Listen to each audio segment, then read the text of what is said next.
হাসিনাকে ফেরতের আশ্বাস ভারতের, সঙ্গীদের খুঁজতে এবার মাথা টেনে কান আনা হচ্ছে।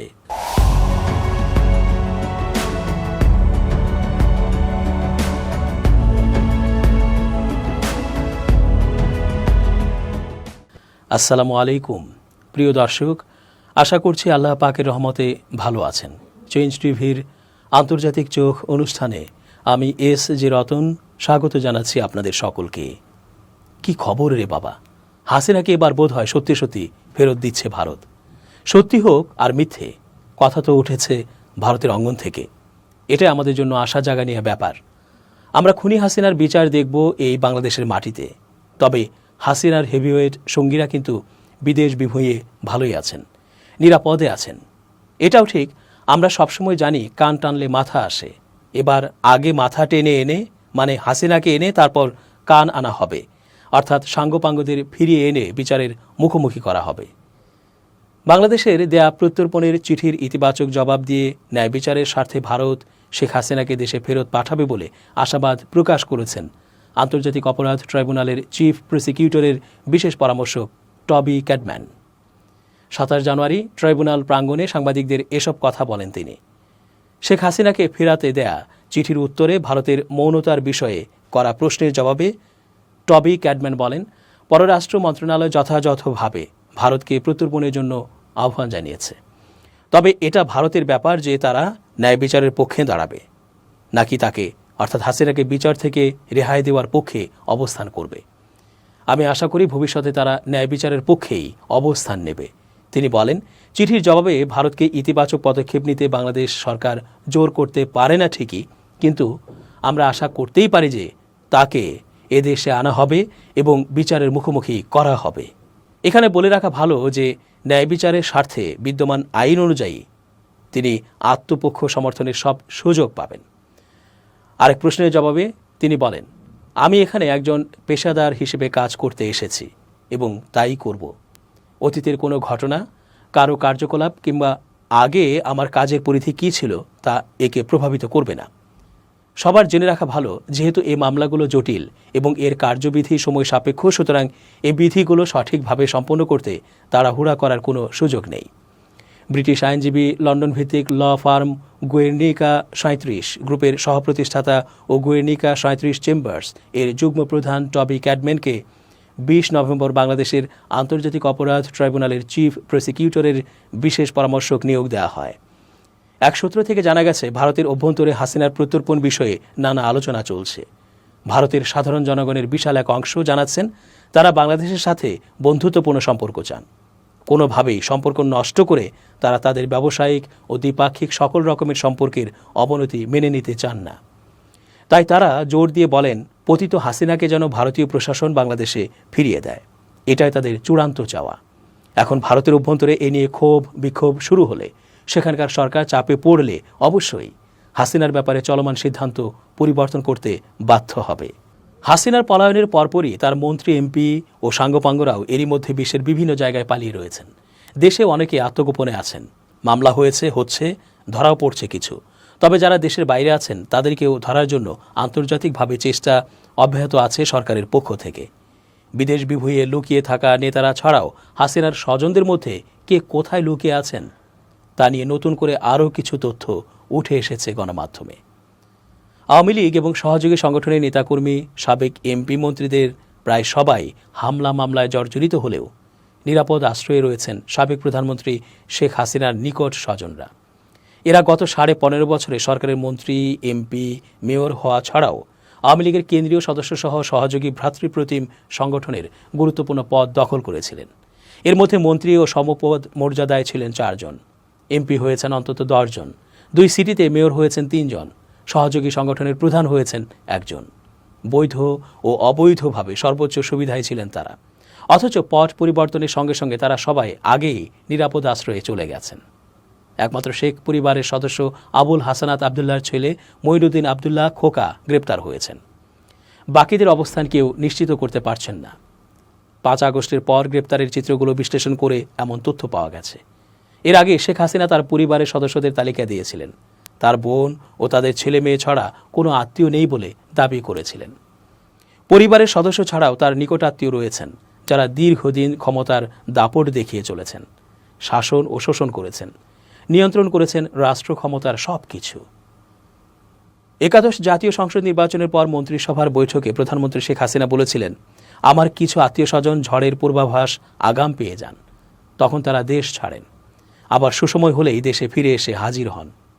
ওই বৈঠকে পার্বত্য চট্টগ্রাম বিষয়ক জাতীয় কমিটির আহ্বায়ক অর্থাৎ মন্ত্রীর পদমর্যাদার দায়িত্ব পাওয়া আবুল হাসনাত আবদুল্লাহ শেখ হাসিনার ডান পাশে বসেছিলেন।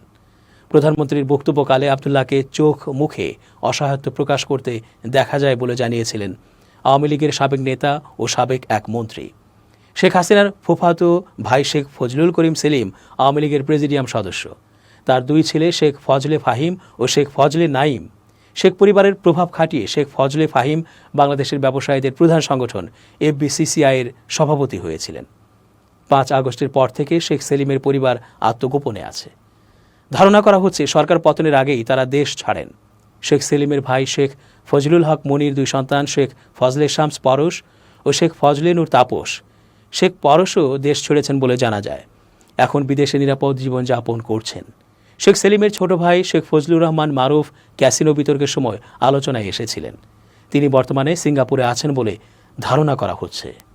তার ভগ্নিপতি যুবলীগের সাবেক চেয়ারম্যান ওমর ফারুক চৌধুরীও আত্মগোপনে আছেন। শেখ হাসিনার ফুফাতো ভাই আবুল হাসনাত আবদুল্লাহ বরিশাল 1 আসনের MP ছিলেন। তার ছেলে সাদিক আবদুল্লাহ ছিলেন বরিশাল সিটি কর্পোরেশনের সাবেক মেয়র। আওয়ামী লীগের ক্ষমতার সময় এই পরিবার ছিল বরিশাল অঞ্চলের হর্তাকর্তা। 5 আগস্টের পরে হাসনাত আবদুল্লাহ ও ছোট ছেলে সুকান্ত আবদুল্লাহ দেশ ছেড়ে ভারতে চলে যান। তবে সাদিক আবদুল্লাহ কোথায় আছেন তা নিশ্চিত হওয়া যায়নি। তার ছোট ভাই আবুল খায়ের আবদুল্লাহ বরিশাল সিটি কর্পোরেশনের সাবেক মেয়র। তিনি কোথায় আছেন জানা যাচ্ছে না। জানা গেছে হাসনাত আবদুল্লাহ ভারতে আছেন তার মেয়ে আঞ্জুমানারা কান্তা আবদুল্লাহর কাছে। কান্তা একজন ভারতীয় নাগরিককে বিয়ে করে সেখানেই বসবাস করেন। শেখ হাসিনার ফুফাতো বোন শেখ ফাতেমা বেগমের এক ছেলে নুরি আলম চৌধুরী লিটন চৌধুরী একাদশ ও দ্বাদশ জাতীয় সংসদের চিফ হুইপ ছিলেন। আরেক ছেলে মুজিবুর রহমান চৌধুরী নিক্সন চৌধুরী ফরিদপুর 4 আসন থেকে টানা 3 বারের স্বতন্ত্র MP ছিলেন। 5 আগস্টের পর থেকে এই 2 ভাইও আত্মগোপনে।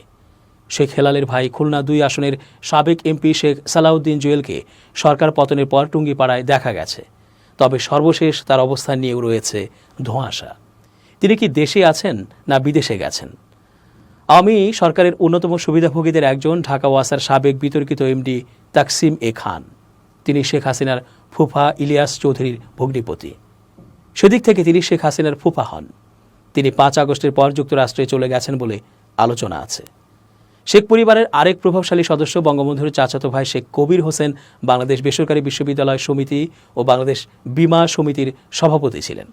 বর্তমানে তিনি কোথায় আছেন তা কেউই বলতে পারছেন না। আরেক চাচাতো ভাই শেখ হাফিজুর রহমান বঙ্গবন্ধু মেমোরিয়াল ট্রাস্টের সদস্য সচিব। 5 আগস্টের পর তাদের কোথাও দেখা যায়নি। এছাড়া শেখ রেহানার দেবর মেজর জেনারেল অবসরপ্রাপ্ত তারিক আহমেদ সিদ্দিক। গত 4 মেয়াদে আওয়ামী লীগের অন্যতম ক্ষমতার বলয় গড়ে উঠেছিল তাকে কেন্দ্র করে। তিনি সামরিক বেসামরিক প্রশাসন ব্যবহার করে দলের মধ্যে প্রভাব বিস্তার করার পাশাপাশি ব্যবসায়িক সুযোগ সুবিধা গ্রহণ করেছেন বলে অভিযোগ আছে।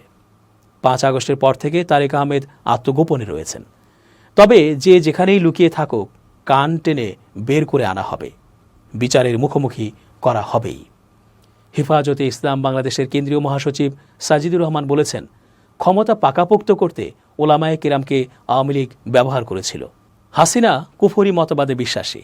শেখ হাসিনার ফাঁসি না হওয়া পর্যন্ত আওয়ামী লীগের সঙ্গে কোনো আপোষ হবে না। জুলাই বিপ্লবে আমাদের মাসুম বাচ্চাদের রক্তের বিনিময়ে এই স্বাধীনতা পেয়েছি। এই স্বাধীনতায় হেফাজতের অনেক নেতাকর্মী জীবন দিয়েছে। এখন নতুন করে দেশ নিয়ে আবারও চক্রান্ত চলছে। ভারতের এজেন্টরা চক্রান্ত করছে, তাদের বিরুদ্ধে লড়াই করতে হবে। গেল সোমবার 27 জানুয়ারি হেফাজতে ইসলাম বাংলাদেশ কুমিল্লা জেলা ও মহানগর আয়োজিত প্রতিনিধি সম্মেলনে প্রধান অতিথির বক্তব্যে তিনি এসব কথা বলেন। দর্শক, আজকের মতো শেষ করছি এখানেই।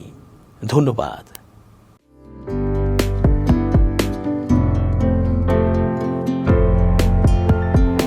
পহেলা জানুয়ারি 2025 ইউটিউব জার্নালিজমের অগ্রদূত changetv.press 6 বছর পেরিয়ে পা রাখল গর্বিত আমি অত্যন্ত আনন্দিত হলাম যে চেঞ্জ টিভি আগামী কয়েকদিনের মধ্যেই 6 বছর পূর্ণ করবে। আর হাঁটি হাঁটি পা পা করে চলা শুরু করে এখন সে বেশ দৌড়াদৌড়ি করছে বলা যেতে পারে। ও নামটাও অত্যন্ত বলবো যে সিগনিফিক্যান্ট, যে চেঞ্জ, এই গণঅভ্যুত্থান কিন্তু চেঞ্জ চেয়েছে। সেই হিসেবে তোমার টেলিভিশনের, তোমার এই চ্যানেলের নামের একটা যথেষ্ট মিল মিল আছে। পাওয়া যায়। আমার প্রত্যাশা যে এই গণঅভ্যুত্থানের যে প্রত্যাশা, যে আশা আকাঙ্ক্ষা, চেঞ্জ টিভি সেটিকে এগিয়ে নিয়ে যাবে। তোমাকে শুভেচ্ছা। চেঞ্জ টিভি যারা সম্পৃক্ত আছেন, যারা কর্মী আছেন, সামনে পেছনে সকলকে আমার শুভেচ্ছা। changetv.press, এক ফোঁটা হলুদও নেই। Online TV channel change TV 6 বছর ধরে ওনারা কাজ করে যাচ্ছেন। ইতিমধ্যে জনগণের হৃদয়ে স্থান করে নিয়েছেন। প্রায় 22 লাখ সাবস্ক্রাইবার আছে এর। আর যে কোনো অনুষ্ঠান 10 লাখের মতো মানুষ এটা প্রতিদিন মানুষ দেখে থাকে। আমিও এই চ্যানেল নিয়মিত দেখি। তো চেঞ্জ টিভির পক্ষে ওরা আমির মোমিনুল মানিক সাহেবের উপস্থাপনা, প্রশ্নের ধরন, এগুলো জনগণ দেখতে চায়, শুনতে চায়। আমি চেঞ্জ টিভির উত্তরোত্তর সমৃদ্ধি কামনা করছি। changetv.press, এক ফোঁটা হলুদও নেই।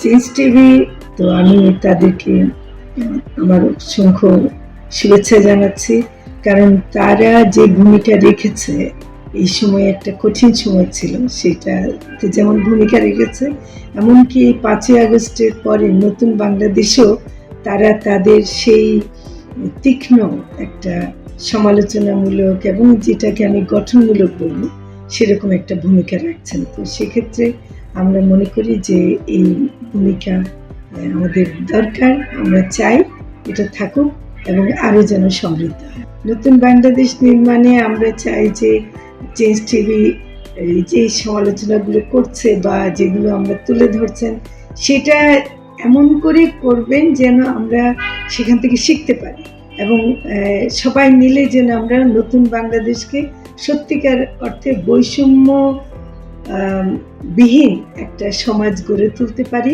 সেটা আপনারা সহজ চেষ্টা করুন। changetv.press, এক ফোঁটা হলুদও নেই।